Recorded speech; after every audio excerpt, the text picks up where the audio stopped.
저 일전에 그 103동 103호. 근데 지금 주변에 이게 나온 호가는 왜 이렇게 높아요, 근데?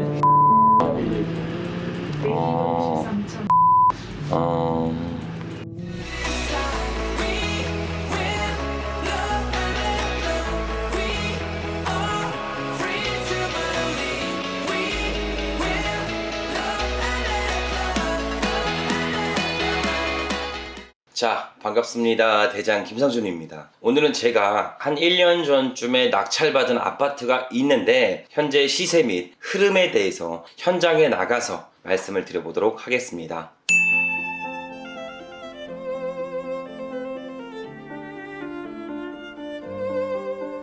낙찰받은 부동산은 1년 전쯤에 공매에서 진행하는 희망 임대리치를 통해 매입한 아파트였습니다. 생소할 수가 있어서 간략하게 한번 전달드려 볼게요. 2014년도에 하우스 푸어 때 정부에서 해당 주택을 매입하게 됩니다. 단 조건이 있었어요. 현 주인들에게 다시 재임대를 약 5년 동안 하라는 조건이 붙게 되었죠. 그렇게 임대를 한 5년이 지난 뒤 정부가 최초 매입한 가격으로 다시 시장에 매각하는 조건이었습니다. 이때 입찰 방식은 통상 알고 계시는 방법처럼 최고가 입찰 방식이 아닌 랜덤적으로 한 명을 선정하게 됩니다. 즉 순전히 운에 따라줘야 하는 경우였죠. 그리고 정부에서 매입한 부동산이기에 전체적으로 권리상의 문제는 없었습니다. 이렇게 나온 부동산들이 하락장을 견디고 상승장의 흐름을 타 많게는 5억 원 이상의 차이를 가지고 나온 부동산도 있었습니다. 자, 그중 저희는 강서구 방화동에 있는 아파트 한 채를 당첨받았으며 낙찰가는 6억 5천 정도의 낙찰이 되었습니다. 낙찰 당시 공실로서 집안 내부를 전체적으로 꼼꼼하게 볼 수 있었죠. 1년 전 이 당시에도 해당 아파트 시세는 7억 6천만 원 정도에 구성되어 있어 시세가 대비 약 1억 원 저렴하게 나와 있는 상태였습니다. 자, 1년이 지난 현 시점은 어떻게 변경되었는지 현장에 방문해서 말씀드려 보도록 하겠습니다. 자, 물건지로 바로 가보시죠. 자, 물건지에 드디어 도착했습니다. 해당 아파트는 저기에 보이시는 103동에 있는 아파트고요. 전용은 35평, 분양은 45평의 1층에 있는 아파트라고 보시면 됩니다.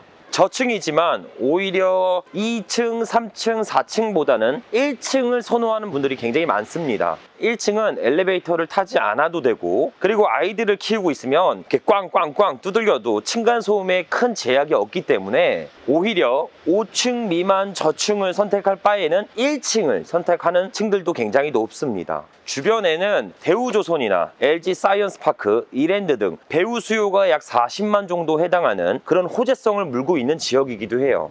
보유하면 보유할수록 추후에 좀 더 지가 상승은 기대해 볼 수 있는 지역이기도 합니다. 현재 해당 부동산을 초기에 1년 전에 세팅할 때는 선순위 대출을 40% 정도를 끼고 전세를 구성했어요. 보통 선순위 대출이 있으면 전세를 못 맞춘다 이렇게 생각할 수 있는데, 주택도시보증공사에서 제공하는 전세 보증보험을 가입을 통해 안전하게 전세를 구성했습니다. 보증보험 가입 조건은 선순위 대출 플러스 전세금을 합쳐서 집값의 100%만 해당하지 않으면 전세보증보험에 가입이 가능합니다. 선순위 대출 2억 5천만 원, 그리고 임차인은 4억의 전세보증보험을 가입시켜줘서 총 6억 5천만 원에 해당 집을 세팅해서 현재 1년 동안 임대를 주고 있는 부동산이라고 보시면 됩니다. 결론적으로 전세입자들은 안전하게 내 돈을 지켜가면서 전세를 싸게 살 수 있고, 저희는 선순위 대출이 있는데도 전세를 구성해서 전체적인 투자 레버리지를 극대화해 무피 투자로 아파트를 소유하게 되는 그런 케이스죠. 전세입자도 싸게 돌아 좋고 저희들도 투자금을 최소화할 수 있어서 윈윈하는 투자 전략으로 구성한 아파트라고 보시면 됩니다. 하지만 현재는 12.17 부동산 대책 때문에 조정지역 내에 주택을 매입하게 되면 6개월 이내에 실입주나 기주택이 있다면 6개월 이후에 처분 조건이 붙을 수 있어서 현재는 좀 불가할 수 있으니까 참고만 해주시면 좋을 것 같습니다. 요즘에는 대출 규제가 워낙 심해지다 보니까 전세가 좀 높게 매매가와 비슷하게 맞춰놔야 빠른 매도가 되는 경향도 있습니다. 수요자들이 담보대출의 비율이 계속 줄어드니까 오히려 전세가 좀 높게 구성된 집을 매입하려는 그런 선호도가 더 높아진다고 보시면 돼요. 물건지에는 현재 임차인들이 거주를 하고 계셔서 제가 방문은 좀 못 해드리고 바로 중개사로 이동해서 현재 매물의 시세나 동향을 좀 파악해 보도록 하겠습니다. 출발하시죠. 저 일전에 그 백삼동 103호 계약해서. 네, 앉으세요. 안녕하세요. 네, 안녕하세요. 근데 지금 주변에 이게 나온 호가는 왜 이렇게 높아요, 근데? 9억대는 되는 것 같은데? 지금 5층 남향으로 11억인데 한 15억 5천까지 될 거예요. 아, 10억 5천까지 11억인데 그거 말고는 없어요? 10억짜리도 있고? 13천 10억. 태안고 9억 5천짜리. 세안고 9억 5천짜리도 있고. 그러면은 조금 더 보유를 해놓은 게 또 괜찮다라는 거죠, 말씀하신 것처럼. 네, 알겠습니다. 제가 다시 한번 들릴게요. 드릴게요. 네, 감사합니다. 가세요. 네. 네. 자, 이렇게 제가 임장을 직접 나가서 해당 아파트 방문 및 중개사 사무실을 통해 현재 시세를 다시 한번 체크했습니다. 자, 중개소에 방문해 보니까 호가는 9억 5천만 원 정도였고 실거래가는 9억 정도면 가능하다는 이야기를 듣게 되었습니다. 하지만 현재는 상승장에 있어 매물의 씨가 말라 거래 여부를 논의하기는 힘들다고 하네요. 현재 8억 중후반대면 매물을 던져서 단기적으로 거래가 가능할 것 같고, 그럼 최초 매입가 6억 5천만 원 대비 1년 만에 약 2억이라는 차이를 만들 수 있을 것 같습니다. 해당 주택은 저희가 최초 법인으로 취득해서 법인세율을 적용받아 양도소득세 부담은 크지 않을 것 같네요. 그 외에 아파트 임장 시 필수적으로 체크해야 되는 사항에 대해서 추가적으로 제가 한번 전달드려 볼게요. 아파트 임장하기 전 첫 번째는 손품으로 해당 지역의 공급량을 확인해 보셔야 합니다. 요즘엔 빅데이터 사이트들이 굉장히 많아졌죠. 예를 들어 부동산 지인으로 각 구, 동별로 공급량을 따로 확인할 수가 있습니다.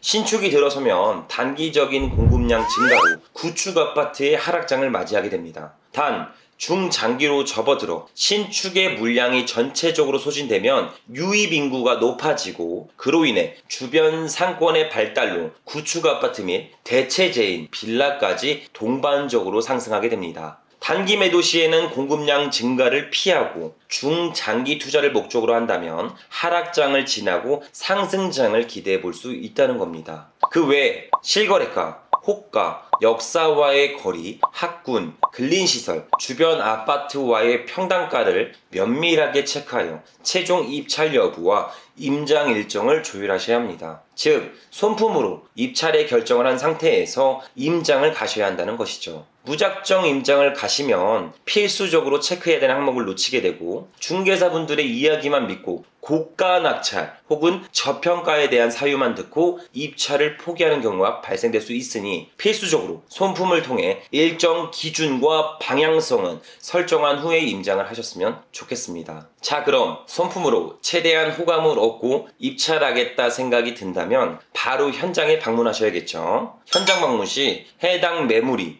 선호동, 선호층인지 그 외 비선호하는 동인지 필수적으로 체크하셔야 됩니다. 예를 들어 어떤 아파트의 경우 저층인 5층이 로얄층으로 불리게 됩니다. 나무가 딱 5층까지 자라 있어서 창문 밖 조망이 나무 위를 걷는 듯한 느낌을 받아 5층이 가장 선호하는 로얄동으로 불릴 수가 있습니다. 그 외에 주차장의 연결 여부, 일조권의 상태 등 중개사에 방문해서 매수자 및 경매 투자자 입장에서 비교하면서 임장을 하셔야 합니다. 간혹 매도자인 척 임장하시는 분들도 있는데 중개사 사장님들이 하루 이틀 장사하는 게 아니겠죠? 굉장히 난처한 경우를 만들 수가 있습니다. 예를 들어 안녕하세요. 제가 해당 롯데캐슬 아파트 25평대를 살고 있는데요. 빠르게 매도하려면 얼마 정도 받을 수 있을까요? 혹시 몇 동 몇 호이신가요? 제가 와이프 몰래 파는 거라 말하기가 좀 어려워요. 아니, 동마다 층마다 가격이 천차만별로 차이가 나는데 몇 동 몇 호도 모르고 어떻게 가격을 이야기해드리나요? 그건 그렇죠.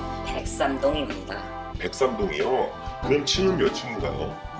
그건 좀 그냥 중충이라고 보시면 됩니다. 중충도 중충 나름인데 혹시 경매 물건 물어보시러 오신 거 아닌가요?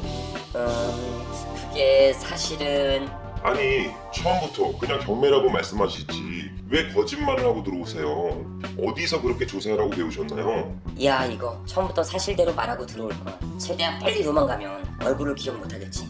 다음부터 매도자 입장에서는 중개사무소에서 시세조사 하지 말아야겠다. 자, 이렇게 매도자 입장에서 중개사 조사를 하게 된다면 이런 난처한 상황이 발생될 수 있겠죠. 그러니 수요자 입장과 경매 투자자 입장만 크로스 체크하셨으면 좋겠습니다. 자, 오늘 내용을 참고해서 아파트 임장 시 정확한 소품과 발품을 통해 면밀히 체크하면서 무조건 이기는 경매 투자가 되셨으면 좋겠습니다. 자, 오늘도 긴 영상 시청해주셔서 감사드리며 항상 건강하고 행복하셨으면 좋겠습니다.